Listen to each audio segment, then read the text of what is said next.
النادي الاهلي بيكسب انبي 2-0 في الدوري المصري. مبدئيا كده قفشه. بص قفشه، يعني انا على مستوى الشخصي انا بحب، يعني انا بعشق حاجه اسمها قفشه، وبحب حاجه اسمها قفشه.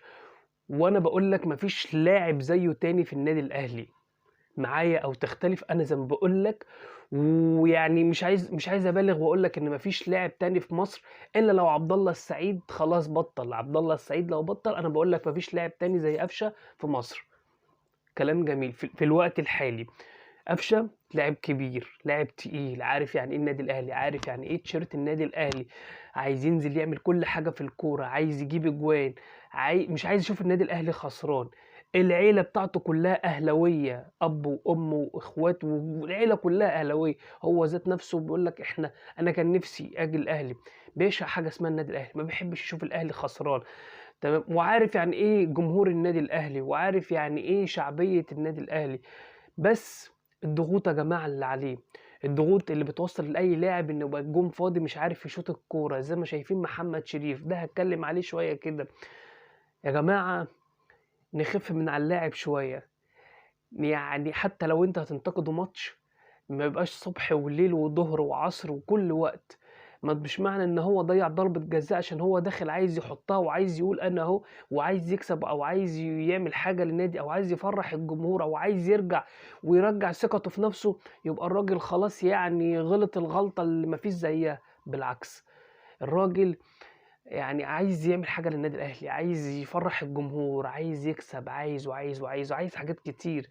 أنت شُفته بالاعتذار النهارده، اللاعب بقى عليه ضغوط، إحنا عارفينك يا قفشة والله كويس. أنا زي ما باقول لك، أنا عن نفسي أنا باعشق حاجة اسمها قفشة، وأنا باقول ما فيش لاعب عندنا في النادي الأهلي، مع احترامي بقى لأي لاعب وبرونو سافيو والشحات، وحتى لو الناس اللي كلّها دي كلّها بتجرّب في الحتّة دي زي قفشة. مش عشان خاطر جِبت جون، لأ.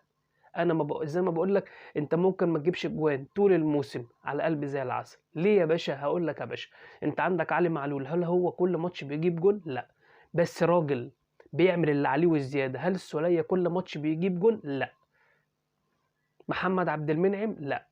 بس شايلين النادي الأهلي، ما بيبخلوش بنقطة عرق واحدة. أكرم توفيق، في لعيبة كده يعني بيعملوا اللي عليهم وزيادة، بعد كده ربنا بيكافئهم بجون بقى، بشوطة، بهيد، بص، ضربة جزاء بيحطوها. يعني هي بتيجي كده من عند ربنا. فمش شرط ان انت تجيب اجوان عشان نادي، عشان الجمهور يسقف لك او يقول لك انت تمام. بالعكس، احنا عايزين قفشه بتاع زمان، بتاع النادي الاهلي اول ما جه. عايزين قفشه يطلع المهاجم، يخليه هو والجول، يفتح الملعب، يوزع اللعيبه، يطلع حسين الشحات، يطلع عبد القادر. هو ده اللي احنا عايزينه. يروح يا باشا يجيب اجوان. ليه لا؟ هو انا اكره؟ بس انت لو فكرت ان انت تجيب الاجوان قبل ما تطلع اللعيبه دي، او قبل ما تلعب لعب الجماعي، يبقى ولا هتدي ولا هتجيب اجوان ولا هتلعب اللعب اللي احنا مستنيينه منك يا قفشه.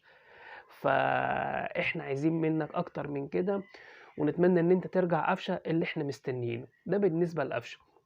بالنسبه لديانج، انا لو اتكلمت في الراجل ده هتكلم بتاع اكتر من ساعتين ثلاثه عليه. الراجل ده يعني جاب جون النهارده 10 على 10، جميله قوي قوي قوي قوي. حرفيا في اخر كام سنه احنا ما جبناش، الله اكبر عليه طبعا وربنا يحميه يا رب من الاصابات، ما جبناش لاعب زي ديانج. ما جبناش لاعب زي ديانج. يا رب يا رب الصفقات اللي تكون جايه زي ديانج، بنفس المستوى، بنفس الفكر، بنفس السرعه. اتمنى ان انا اشوف نفس الكواليتي من اللعيبه زي دي. اللي جاب ديانج محترم، انا بقول له انت شابوه ليك، 10 على 10 عليك. الراجل ده يا جماعه، اللي جاب الراجل ده اللي عينه شوافه واللي لازم نستغله، يجيب زيه.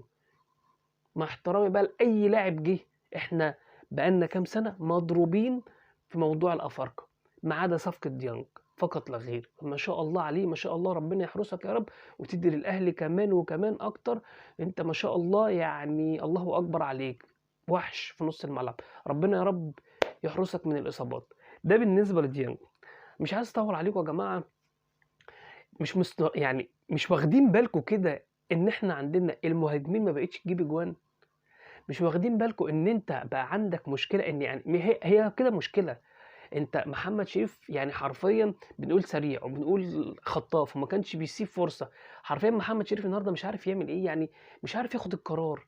ألِم والّا أشوط، حتى لمّا بيبُص ويشوط بيشوط في إيد الجون أو في جسم الجون.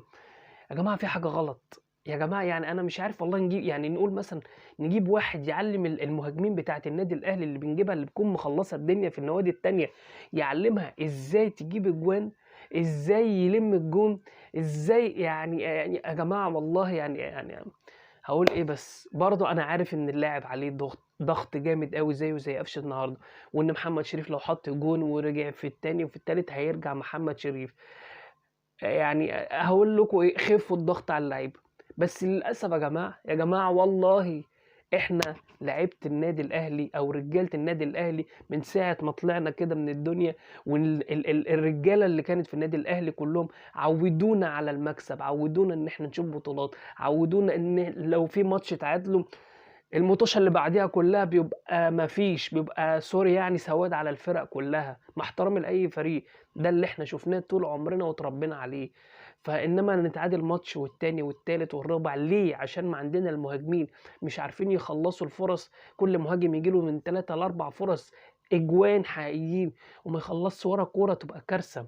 لمّا يكون عندي الأطراف هم اللي يخشوا يجيبوا الأجوان أو نُص الملعب تبقى برضه غريبة، غريبة يا جماعة. وبرضه حسين الشحات النهارده يعني أنا حسين الشحات مش عارف بيعمل إيه بصراحة. أنت عارف إن يعجبني اللاعب التونسي أوي، بعيد بقى عن اللعب اللي إحنا ما بنشوفش منهم لعب كورة قدّامهم، بس أنت عارف لعيبة التوانسة بيعملوا إيه؟ أقسم لك بالله لو أنت مركّز معاهم كده ساعة ما بيلعبوك أو بيلعبوا أي فرقة تانية، هي لطشة، يعني هو خُد هات وخُد، رفعة فاول رفعة جون أو تتسقط على البعيدة والتاني بيحط، شكرًا. هاقول لك على حاجة، هابعدك بعيد ليه، ركّز مع علي معلول كده ما بيتفلسفش قدّام الجون، هي الكورة جاية خُد، جون، روحي زي ما تروحي، هم دول التوانسة، هم دول بُص الفكر بتاعهم، هي الكورة جاية أنا مش هاسمّع عليها، تروح تاخد إيد الجون وتخش، تخبط وتخش، هم بيكسبونا كده. يا باشا أنت عندك دلوقتي يعني أنت الكورة جاية لحسين الشحات، الكورة لو ودّاها جون، ليه واحد وعايز تلم التاني، أنت بتعمل إيه؟ يعني ما شاء الله حسين الشحات يعني أنا مش باقول إن هو وِحِش، حسين الشحات ما شاء الله عمّال الcurve بتاعه يعلى، ويرجع حسين الشحات اللي إحنا عارفينه، كلام جميل، بس يعني أنا دلوقتي ما هو أنا لو ما جبتش جون ما أنا الموضوع كل ما الوقت بيعدّي عليَّ وأنا مش جايب أجوان، ما هو الموضوع بيضغطني أنا باتضغط. فاهمني؟ يعني طب ليه ما هي فرصة ليك وفرصة لمحمد شريف وفرصة هنا وفرصة هنا، يبقى أنا لأ، يبقى ما هو الراجل كده مش وِحِش، أي مدرب كده مش وِحِش، بس كده هيظهر إن هو مش ناجح، لمّا المهاجمين عندنا أو الناس المهاجمين اللي عندنا بعافية زي ما بيقولوا، وما حدش عارف يخلّص ويجيب أجوان، يبقى في مشكلة عندنا، هيقول لك المشكلة في الراجل، لأ الراجل هيعمل إيه؟ ينزل هو يجيب الأجوان، يعلّمكم هو الكورة تتحط إزاي، تبقى عيب والله، والله عيب. يعني أنا مش هاجيب لكم الناس بتاعة زمان، اتفرّجوا يا جماعة على الناس اللي كانت في النادي الأهلي، أحمد بلال كان بيلِف ويحُط، عماد متعب طَق جون ويشوط، فيلافيو نفس الكلام، دي المهاجمين اللي كانت في النادي الأهلي وكتير، هاقعد أرُص لك كتير أوي، أوي، أوي، أوي، ما كانوا بيخلّصوا من رُبع فرصة، مش نُص فرصة، من رُبع فرصة كانوا بيخلّصوا جون، ما فيش كلام.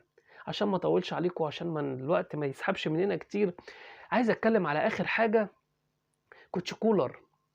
كوتش كولر يعني أنا طبعًا هو الأداء ما كانش أحسن حاجة، بس الحمد لله على المكسب، وأنت عارف إن الأهلي مكسب بيجيب مكسب، وأدام مكسب بيجيب مكسب إحنا متعودين من الأهلي مكسب وأداء، مش مكسب وخلاص، مكسب وخلاص ده لمّا أكون مثلًا في أفريقيا، لمّا أكون مثلًا بالعب الزمالك، بالاعب بيراميدز، مع احترامي لأي فريق تاني، أنت بتتكلم مثلًا في مطوشة قمة، مكسب ما فيش مشكلة مش طالب أداء، لكن أنت عارف إن النادي الأهلي مكسب وأداء. فطبعًا الأداء مش أحسن حاجة، بس الأداء هييجي، مكسب هيجيب أداء، ما فيش مشكلة والثقة ترجع للعيبة. ليه بقى علامة استفهام التغييرات في الدقيقة 84؟ يا جماعة والله قولوا له اللي إحنا معانا وقت، اللي ماسك التايم كده يقول له أنت معاك وقت، على الأقل حتى في الدقيقة 60 يا باشا 65 لو أنت شايف إن الدقيقة 60 بعيدة أوي، معاك 5 تغييرات، اعمل منهم تغييرين ومعاك 3 تغييرات العب بيهم يا باشا. يا باشا أنت ليه بتضغط يعني أنا مش فاهم ليه مثلًا اللاعب بتخلّيه يلعب ده كلّه، طب ما هو الطبيعي إن هيطلع عندنا إصابات، يعني وبعدين ده أنت لسه ما شُفتش بقى الملاعب في أفريقيا عاملة إزاي والدنيا والتحكيم والتدخلات و، بالمنظر ده أنت هتموّت اللعيبة، يا جماعة يعني أنا مش فاهم يعني عايزين حد يوصّل له المعلومة ديّة، أنت ليه التغييرات؟ أنا اتكلمت مرة ومليون على الحتة دي، ليه التغييرات بتتأخر للدقيقة 80 للدقيقة حاجة و70؟ أنت معاك 5 تغييرات، يا نهار أبيض! يعني مش كده. كل واحد ليه وجهة نظر، وكل مدرب طبعًا أنت عارف بيحط الtouch بتاعه، مش فاهم إيه الفكرة في الtouch بتاعه في إن حتة التغييرات تتأخر أوي كده. أشوفكم دايمًا على خير، ومن مكسب لمكسب بإذن الله. مبروك للنادي الأهلي، ومبروك لجمهور النادي الأهلي، وhard luck لإنبي، ومبروك لقفشة، ويا رب الثقة ترجع تاني وتبقى أحسن وأحسن يا قفشة. أشوفكم دايمًا على خير، سلام.